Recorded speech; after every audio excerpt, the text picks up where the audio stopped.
Ladies and gentlemen, guys and girls, my name is Reavyne and welcome back to my channel. So it's been a while, hasn't it, since I've done a video. I think it's been about three and a half years since I've actually put something out. Now I know this is going to come to a shock for many of you that I'm even coming back because most people probably thought I was dead. We were at about 65,000 subscribers and now we've dropped down to about 45,000. Obviously a lot of people have just like thought I'm gone for good and they've left. But it's one of those things where a lot of stuff happened all at once and it basically forced me to step away from the channel, and then it got to the point where I wanted to come back and it was really awkward to sort of come back because a lot of time had passed and I didn't really know how to come back. But I left always with the intention of coming back to YouTube.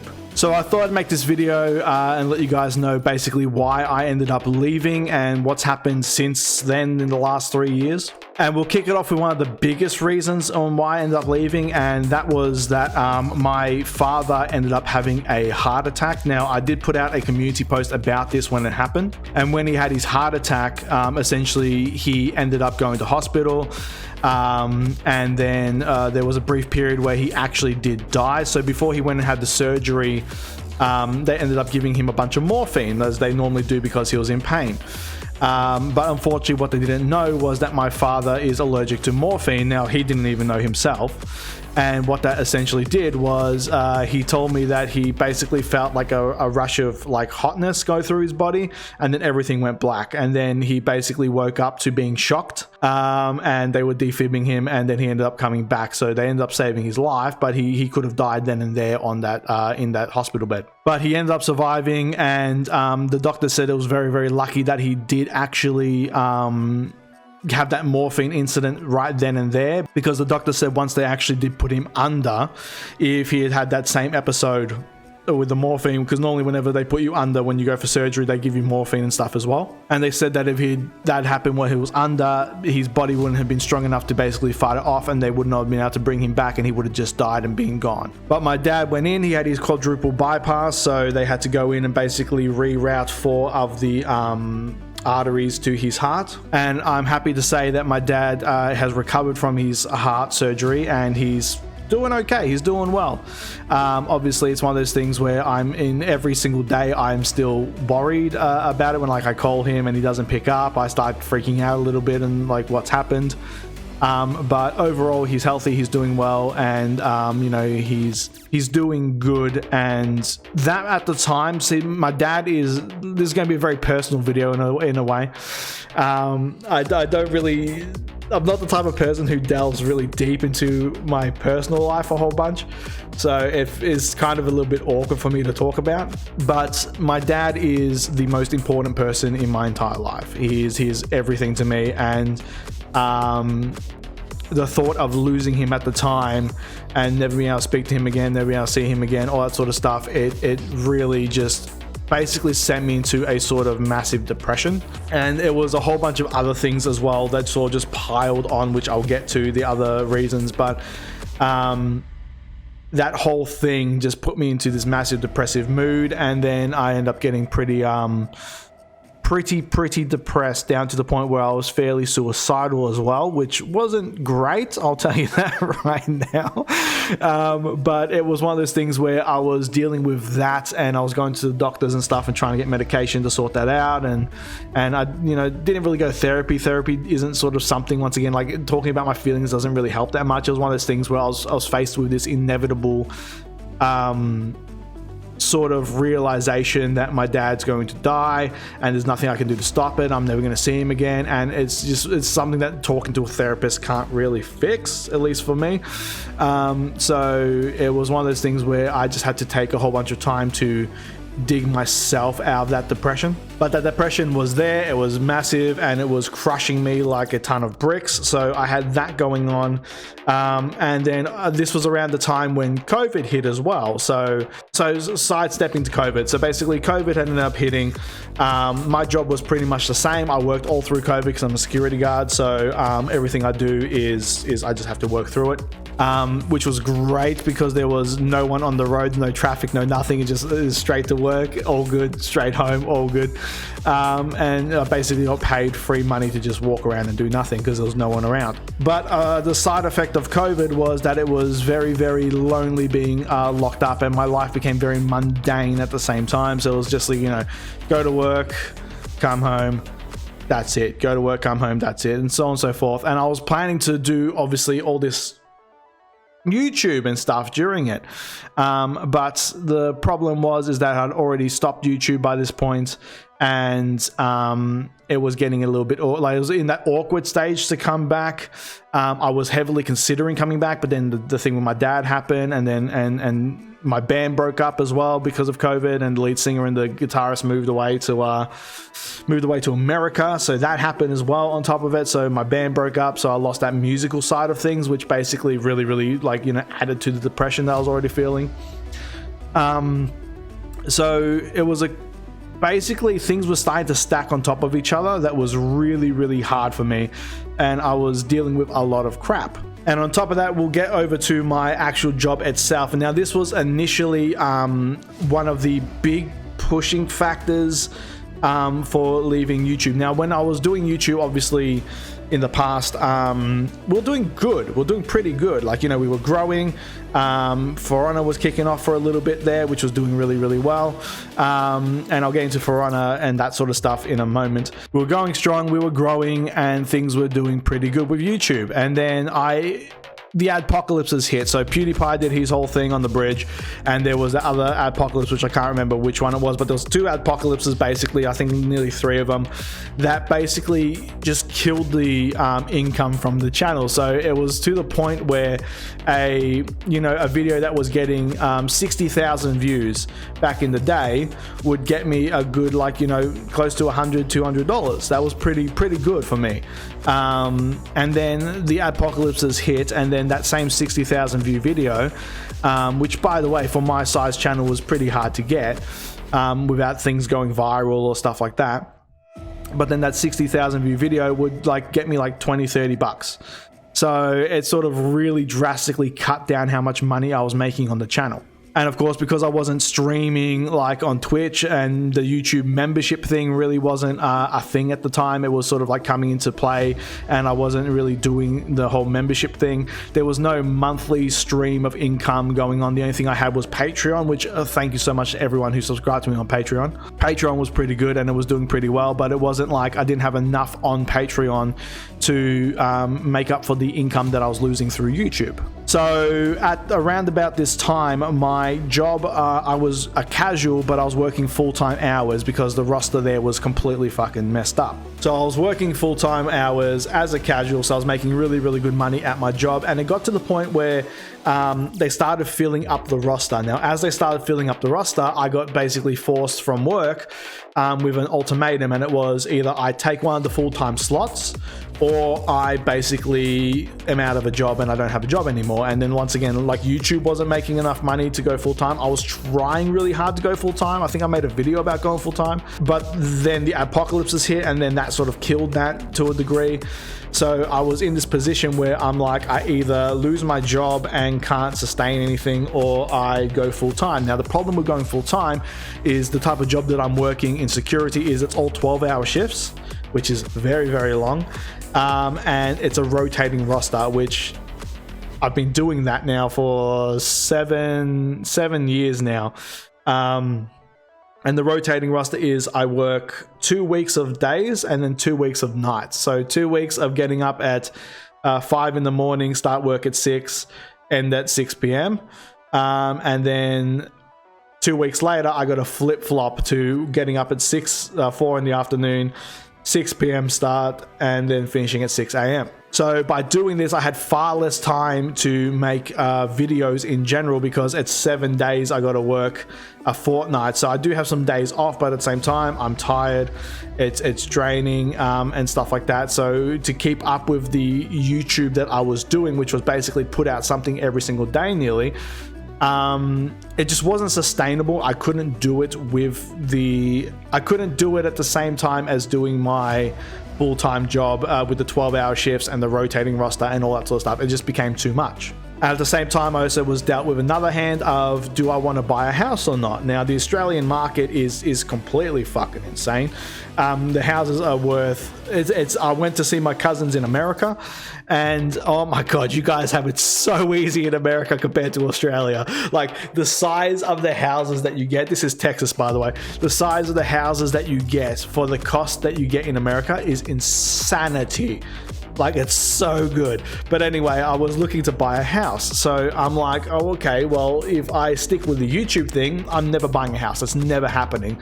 And there's a lot of people my age here in Australia that are faced with the fact that they're never going to own a house because it's way too expensive. But I was in a position where I could go full time with my job. I could save up, and then I could buy myself a house because I was making enough money with my job. And I sat there and I was like, you know what? I could save up for a little bit and do YouTube on the side, and then I can buy the house, and then I can tailor YouTube and how I'm doing YouTube. That was the process and the thought process at the time of what I was planning to do. But then, of course, everything else started happening with the COVID and the with the COVID, my dad's heart attack, all this sort of stuff started happening at the same time. My band breaking up. I broke up with my girlfriend around this about the same time as well, because there was the tensions there.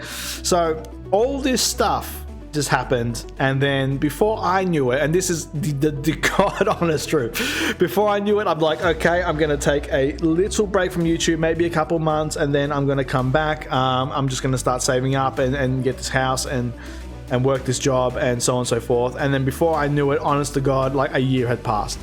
And it was just one of those moments where a year had passed and it was just awkward to come back.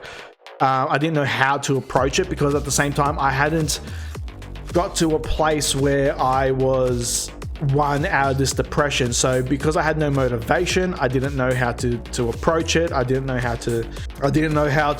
what I was going to do with the channel. I was just sort of lost in this miasma of just crap, and I didn't know what to do. It was like a haunting crash of just like one thing after another thing after another thing after another thing that was just piling. The cars are all piling up on top of each other, and it's sort of just this thing where initially just wanted that 2-month break, which turned into 6 months, which turned into a year, which turned into 2 years, which turned into 3 years, and here we are today. And and it got to the point where, with the whole depression thing, that I sort of sat there, and the thought was literally this, right? And this is what got me out of it. I thought, fuck it, I can't kill myself because everyone would be incredibly devastated, and yeah, it wasn't an option. I can't do that. You can't do that to the people that I love and care about. So I sort of was like, you know what, we have to try and fix this. So I ended up changing everything. I got a new girlfriend, which was kind of cool. I ended up going and leaning into my work. I worked a shitload of overtime, and I basically ended up buying my house. So now I have my brand new house, which is pretty freaking cool. I've had this for a couple of years now. I bought myself a brand new car, so I got that. I upgraded my old car and I brought myself a brand new car, which was another thing which I always really wanted, because it was a car that I really wanted. So I went and got that. I started playing music again. I brought myself a brand new drum kit, which I got out in the garage, and I started playing music again. I'm not in a band right now because there's a lot of bands that basically are still going, but here in Melbourne, but there's also a lot of bands that broke up and they're basically just gone. So it's kind of one of those things where I do want to get into a band maybe sometime in the future, but I want to do music on YouTube as well. So we'll see what's going on with that. I got some big plans for that. That's a later date thing. My dad's doing really good in terms of his health and all that sort of stuff. So his heart's going well. He's going strong, and he's as far as I know, he's doing good. So that's a massive plus as well. Obviously, I'm still terrified every single day that, I'm going to lose him, but that's something I need to sort of work on and get through. And I haven't been depressed in a while now. It's been well over, I'd say, 5 months now that I haven't been depressed. And now that I'm out of this depression, I'm sort of working my way back into wanting to do YouTube again and come back, because I've been getting messages from you guys pretty much every day. Every day I get a message from someone saying, hey, what happened to you? Can you come back? Are you okay? Like, wishing me the best. And every time I get one of those messages, I want to reply, but it's one of those things where I wanted to save it, the comeback, for when I do something like this, when I'm officially back, and then here we are. Let's go forward, let's move on, and let's grow ourselves back up again, because like I said, we were on 65k, we dropped down to 45k. Let's get back up there, hit 100k, and just surge forward. But I have my family, I have my friends. I bought my first house, which was a big goal for me. I'm doing pretty well in terms of that. And now I'm in a place where I can start doing YouTube again. Obviously, it's not going to be full time, because I don't have the time for that. I still got to work in my rotating roster job and all that sort of stuff. And it's not going to be as many videos as it was before. But I'm planning to, the every single day ones, like I was doing with For Honor. But I'm planning to put out, a consistent stream of videos and live streams too. I want to live stream now. We can live stream on Twitch and we can live stream on YouTube.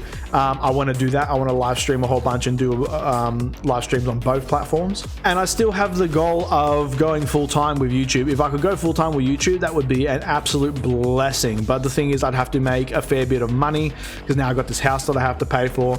I'd have to make a fair bit of money through Patreon and memberships on YouTube once I get my monetization back. I lost monetization on YouTube because I hadn't uploaded in so long. They took it away from me, so I need to get the watch time, 3,000 hours of watch time or something, and then I can reapply to be eligible to get my monetization back. And I need to get partnered on Twitch as well, so I need to basically stream on Twitch a bunch and work out how to get partnered over there. But once that happens, if I do really well on Twitch with subs, and then if I do well with memberships on YouTube and Patreon, between those three, hopefully I can get to a point where I can make enough money to basically sustain myself with this house, and that means I can go do YouTube full time and stream full time, and that would be freaking awesome. That would be the dream, honestly, at this point. But that's a long way away. First, we got to basically get back into YouTube and put out content, and hopefully you guys stick around, and hopefully you guys still watching and like what I'm doing. Because end of the day, this entire thing that I've been doing, the whole going full time and everything, has always been like a pipe dream for me. But it's one of those things where I do this for you guys. I do this to entertain people.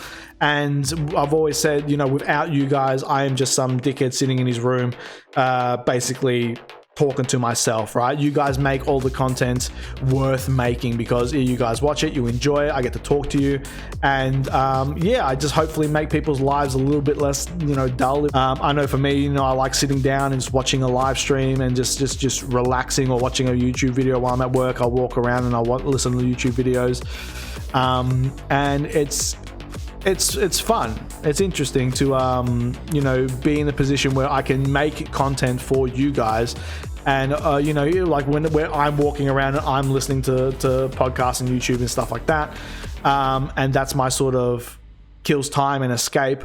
It's interesting that I'm also that for some people as well, where you guys will be watching me instead, and that will be the escape, just listening to me while you're walking around doing stuff. And it's cool. It's a cool thing to think about. And we have a problem when it comes to For Honor. So I know the For Honor question is going to come up a whole bunch. And towards the end, when For Honor first launched, it was doing really well. Obviously, it was doing really, really good for a couple of years there. And then For Honor started to die. And then we all know For Honor started to die. They started releasing less champions less often. They started releasing less content less often. They started releasing the devs themselves. They started all picking up and leaving one by one. They sort of left the project to go do other stuff because the writing was on the wall for the game.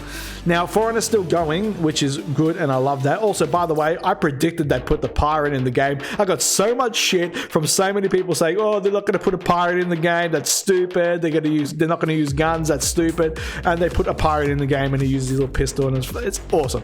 But I said that was going to happen, and I predicted it, and I got so much shit for that, so I told you so. Towards the end of before I quit as well, this was another big factor leading into me sort of having my hiatus from YouTube, was that For Honor was dying, so the views were just less and less and less whenever I put out For Honor content from what it used to be, especially because we used to get like, you know, 50, 60 to 100,000 views a video, 20, and then drop down to like 25 to 30, and then towards the end it was getting like a 7,000, 10,000, something like that, right? And then it was sort of, the views would go right down, and then it would stay down, and then there would be a new character would drop, and then it would, like, you know, for 3 or 4 videos, and you can see this with current For Honor YouTubers, for like 3 or 4 videos they'll get like a spike where it's like, you know, yeah, new champion, and they get this spike, and then all of a sudden it will just drop right down again, and then they'll go back to their maintenance sort of views, and then it will spike again, and there'll be maintenance views. Now that's good if you're able to sustain that. So, you know, like I said, in order to sustain that, it must be America's a lot cheaper than it is here in Australia. So, you know, because I see people who are in America who they are able to sustain doing this full time with far less subscribers, views, stuff like that, than what I would need to make it full time here in Australia. So that's just a little interesting thing to that I've noticed and that I've seen. But For Honor, the views were down, and there was basically got to the point where in Australia, I'm talking in Australia because I know that you can still get games elsewhere, but in Australia the game was completely dead. I would have to sit there, I'd sit down to make content, right? So I'd do some videos and that sort of stuff, and I'd do gameplay videos of For Honor, and I shit you not, it would take like half an hour to 40 minutes just to find a game of For Honor. And when I'd get put into the game, it'd be me and like 3 other people, and then the rest are just bots, which if I'm doing a Dominion Let's Play or something like that, like, or a duel, it'd take like, you know, 30-40 minutes for a duel game just to pop up, and it was just ridiculous. I'd go to make a 20-minute video, and I'd have to sit there for like 3-4 hours, you know, to get some good games and some funny parts and stuff like that, and it would just be 3 or 4 hours just to make a 20-minute video. It's not sustainable. So I can't make For Honor content. I could, you know, still do the Warriors Den live stream, but I can't because of my job, because, you know, I used to stay up to, you know, 3-4 in the morning, sometimes 5 in the morning to watch the Warriors Den live stream, put out the videos, do that sort of stuff, and put that content out. But the problem is that now that I'm working, I'm at work when, you know, that usually happens, so I can't do that anymore. So For Honor, the game is dead here in Australia. I can't do the normal content that I'm normally doing in For Honor. Overall, For Honor, the views just across the board are completely down. You know, you got, you know, your Kenzo and stuff like that who are still going, and they get their 20,000 views and stuff. But if you look at like their sub count, they got this massive sub count, and they're only getting like, you know, a fraction of that view wise, which, you know, it's something, but that might be sustainable for them, but, you know, for me that wouldn't be sustainable. And overall, it's just this sort of thing where I can't really play For Honor anymore. Oh, on top of that as well, Ubisoft has locked me out of my For Honor account. I'm still trying to contact Ubisoft support and get that sorted. I went to log into For Honor to just have a look at it, and I'm completely locked out. They won't let me play the game essentially, so I got to basically go and see what the fuck's going on with that. But in regards to coming back to YouTube, For Honor is basically, I'm not going to be touching For Honor for a while, if ever again.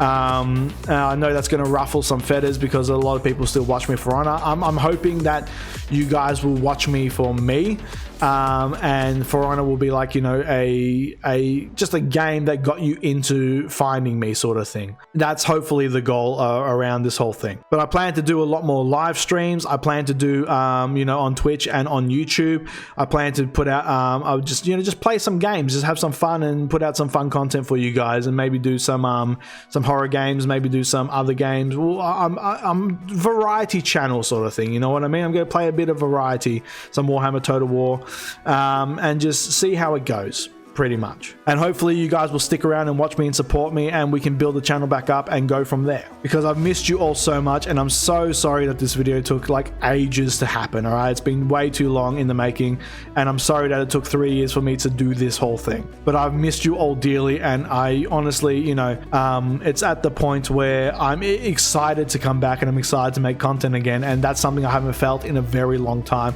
Like I've always missed YouTube, but haven't had that excitement to do this again and to make this content and to just basically put out as much cool stuff as I possibly can. But I've rambled on for long enough. Hopefully, like I said, these videos are sort of awkward to make because it's one of those things where it's sort of talking about personal stuff, and it's just going to be awkward being like, gone for 3 years, hey guys, I'm back, sort of type of thing. So it's one of those things where I'm back, and yeah, let's do this and see where it goes and what happens. So thank you all so much for watching. If you liked the video, please give it a thumbs up, leave the comment down below and let me know your thoughts. I look forward to reading and replying to all your comments. If you want to support me and the channel, feel free to check out my Patreon down below. It will mean a lot if you can subscribe to that. And with that said, thank you all so much for watching, and I shall see you all in the next video. Have a good one, guys.